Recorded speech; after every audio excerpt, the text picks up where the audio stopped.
Hi,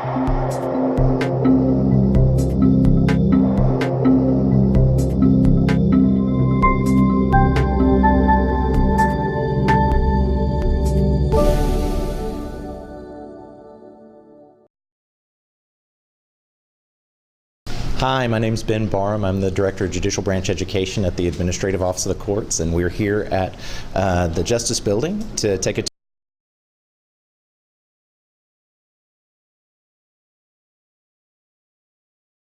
So one of the things that I do is as part of my office's job is I get to the Justice Building. What we're really tasked with is doing continuing education across the judiciary in the state. Our public education coordinator is actually out of town today. She's put together a program with it. This is the current Chief Justice of the Supreme Court, Justice Karen Baker, is a senior member of the court, and by that I don't mean that she's the oldest member of the court. She's just the one who's been on the court longest. These are the other associate justices. Justice Wood was elected. We became a majority female Supreme Court. We are one of 9 internship led. Not every case actually needs an oral argument. It's different than, say, the trial court level, where at the trial court level, you're always going to have a trial, a public trial where people come and they put in evidence and a jury or a judge decides the case. And at the Supreme Court level, not every case is going to be granted an oral argument. So they're going to conference that case, they're going to get together and decide it, but sometimes they don't actually hear from the lawyers on it. A lot of stuff can be decided based on because what they're really dealing with is the long process. So in an oral argument, no new evidence is coming in. They're not seeing new things. It's all the briefs that are being submitted about what happened below and how it happened. They get part of the record that they get is a transcript of the proceeding that was below, and so they're actually looking at what happened below. Everything at the district court level can be appealed to a circuit court. And a circuit court is what's called a court of general jurisdiction. So that's our trial court level. So whenever you watched on TV, maybe Law and Order or something, kind of program like that where you've seen a trial take place, that's called a court of general jurisdiction. And they handle everything from civil, criminal, domestic relations, probate, juvenile court. It's kind of the first stop of any kind of major legal process. Things in the circuit court can get appealed up to the appellate court. So anything that's appealed out of the circuit court can kind of go to either the intermediate court, the Court of Appeals, or the Supreme Court, which is our highest court of review in our case. And like I said, both of those courts are housed here. If you guys have any more questions along the way, we'll talk a lot more about all that, but I wanted to give you kind of a basic overview of what the Arkansas court system is, like jurisdictional reasons why the Supreme Court has to hear that case. One example would be a case involving an election. We have to be heard by the Supreme Court because they're the constitutional court. They're the end arbiter of that kind of dispute. But Chief Justice can probably tell you exactly which ones, exactly what the jurisdictional is.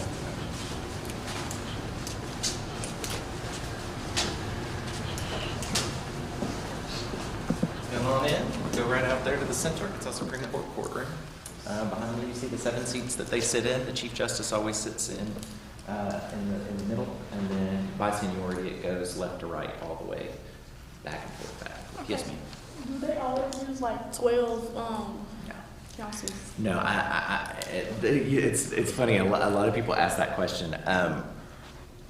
We have enough tables and chairs to accommodate a case that large, and I suppose there are circumstances in the past when it has been that large, but usually it's not.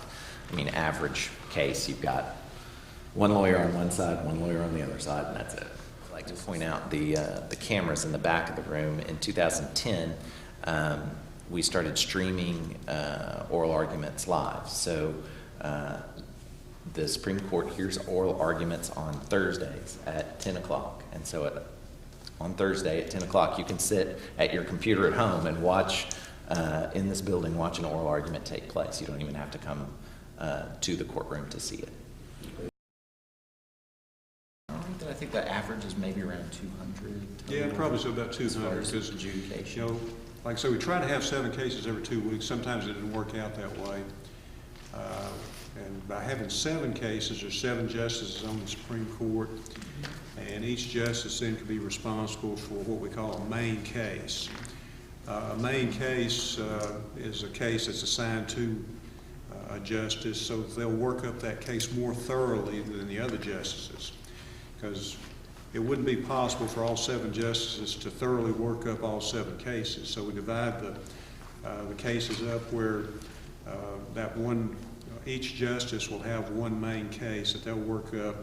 Then when we have conference, that justice that has the main case will be presenting that case to the rest of the court, thoroughly going through the facts of the case, going through an analysis of the law, and then making a recommendation to the court as to how they think the court should vote, as to whether to affirm that case or reverse it, or something in between. There may be several issues in the case where some issues are affirmed, some are reversed, and so they may be treated differently. But anyway, the main justice then is going to be making that recommendation. We have what's called a backup.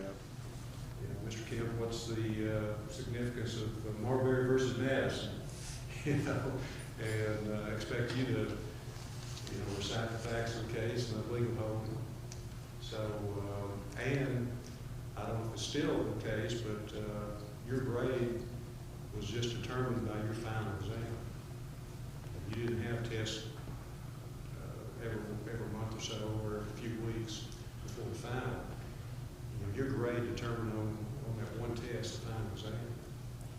And I know my freshman year, halfway through the semester, they gave some practice tests. And they just kind of freaked everybody out when they got those grades on those practice tests. And that kind of gives you an idea of what you're facing.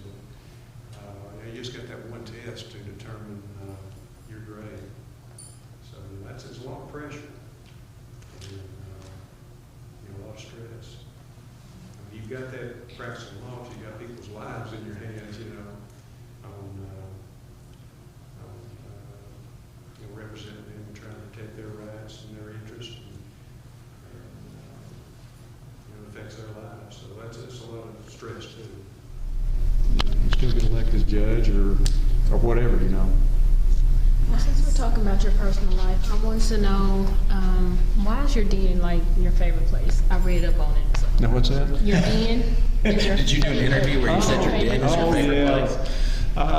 Yeah, they do a feature sometimes on people, about your favorite place. So it's just a comfortable place. That's usually where I sit down first thing in the morning and read the Democrat Gazette, which I've got that iPad now where you read your Democrat Gazette. And usually if I'm watching TV in the evening, I'll be sitting on that couch watching TV. So when you go in your den, everybody knows to just leave you alone. Just let you be there. Yeah, of course, the only other ones around is just my wife, so she can butt in every once in a while. So what did you want to do when you grew up? Like, what was your occupation that you were looking to? I don't know, my dad wanted me to be a coach, but I don't know. That wasn't the universe's plan for your life. I mean, when I was a real small kid, I wanted to be a baseball player, but I really wasn't big enough, or good enough to play. But as far as a specific, I can't really, other than baseball player when I was young, I can't remember really any specific, because I just figured something would come through whenever I went to college. And you did. Yeah, I did. For you guys talking about careers and stuff like that, law school's an interesting thing because the law, I'm an attorney. I got some really interesting advice from a lawyer before I went to law school, and he said, no matter what, because he said, why do you want to go to law school? And I said, well, I'd served on a jury. I had been called to jury duty to watch the trial. I had never had, there aren't lawyers in my family. That wasn't anything that I'd ever considered doing. But I liked the experience of a jury trial so much. It was so interesting to me that I felt like I might do it. And he said, well, even if you don't know what you want to do with your life, the great thing about a law degree is that law touches everything. So no matter what you decide that you want to focus on later on in life. The law will touch that thing in some way. There's law out there related to it, whatever it is. And so I always thought that was an interesting piece of advice, and for those of you thinking about what school, that's something to consider. It does give you a lot of options. I just want to know what is one thing you think will truly make the world a better place? Or your mission? My mission? I don't know, I just try to take every case as the most important case I'm doing. Because, the people that's involved in that case, that's probably the most important thing in their lives. So I try to go into each case with that frame of mind. And, just do my best to decide that case according to the facts and the law and the rules of evidence, rules of procedure. And so I don't know, that's just a case-by-case basis, which, once you add them on top of each other, you can add to that. But as far as the whole justice system, I guess I'll look at that kind of a small step to fulfill the justice system, but I think it's an important step. All right. Yes. Did you think that you were gonna be this in high school, and what type of steps did you take in high school? I didn't think about it, no. I didn't even think about being a lawyer in high school. It was just, actually, it was an incident that happened when I was a freshman in college. Went to the University of Arkansas, and it was November 11th, 1969, my freshman year.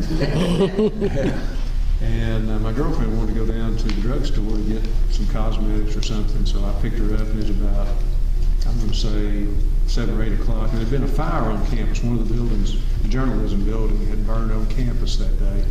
So, they're still fighting that fire whenever I went down Maple Street. And there was a fire truck on the right-hand side of the street.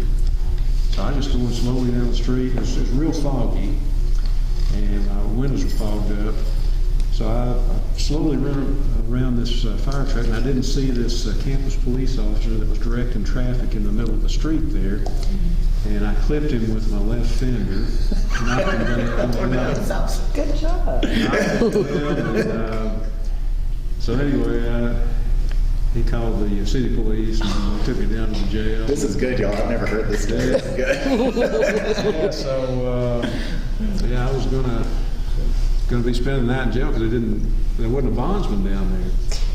So they started telling me, "Well, take the stuff out of your pockets. You can't take anything back with you to the cell." About that time, the bondsman came in. I remember his name. It was Sparky. But anyway, it was a $120 bond, and I didn't have that much in my bank account. My girlfriend didn't have that much in hers. Between us, we could have written checks to do it, but they wouldn't accept 2 checks. Oh my gosh. So, but anyway, he got bonded out, and I didn't like that feeling of not knowing what my rights were, and come to find out, my mother had on the insurance policy on the car that I was driving, she had coverage for bond for traffic offenses, and I didn't know that. So anyway, that spurred me on to want to become a lawyer. Learn what my rights were and everything. So after that, I decided I was going to go to law school. So, Wow. with that being said, Whenever I first became a circuit judge, we had a mentorship program. So I got assigned a mentor judge of Judge Williams from do you remember her first name? I don't. And then Judge Cecil Tedder, he was a circuit judge from Searcy, which is closer. He was also somebody I respected, and I kind of called on him to say, "Hey, have you seen something like this?" And he wouldn't tell me what to do, but he would say, "Well, whenever I face something similar to this, I did this." So those are 2 judges, Randall Williams. Randall Williams. Out of Pine Bluff. Yes, he was a circuit judge. That was back in '87, whenever I was first elected. He was a circuit judge then. Had been for several years. I guess he served for a few more years. Okay, tell us about where we are. We at the Supreme Court. We're currently in the roving room right now. This is where they get dressed to do their whole little shindig out there. You know, they hang out and eat donuts and drink coffee. Okay, not sure about that. Now we know that even the judges have. They really, their chambers are here in the building, so they don't really spend hardly any time in this room. It's literally to put their robes on. They walk down from their chambers, they get robed up maybe a minute or two before they actually walk out there. So this room literally exists to have those robes hanging there. That door will lock behind you. Okay, so this is the view from, this is the Chief Justice's view. Does he sit in a particular, Yes, he always sits in the middle. he always sits in the chief's chair. the Chief Justice always sits here in the Chief chair, so this is the Chief chair. You step up. So how does it feel to sit in the Chief chair? This is my future, man. This is your future? They don't have a gavel. No, there's no gavel. to have a gavel. Order in the court. No gavel. So usually a gavel in a circuit court is used to call attention to the room. In this courtroom, there's a bailiff that sits in that chair over there that kind of calls court to order. Everybody stands up. Rarely do you have a situation where you need to get somebody to quiet down. That's a lot of the times why a judge is going to use a gavel, but this room doesn't tend to have members of the general public. It's not high. With a greater readiness. Let us stand with a greater determination. Let us move on in these powerful days, these days of challenge.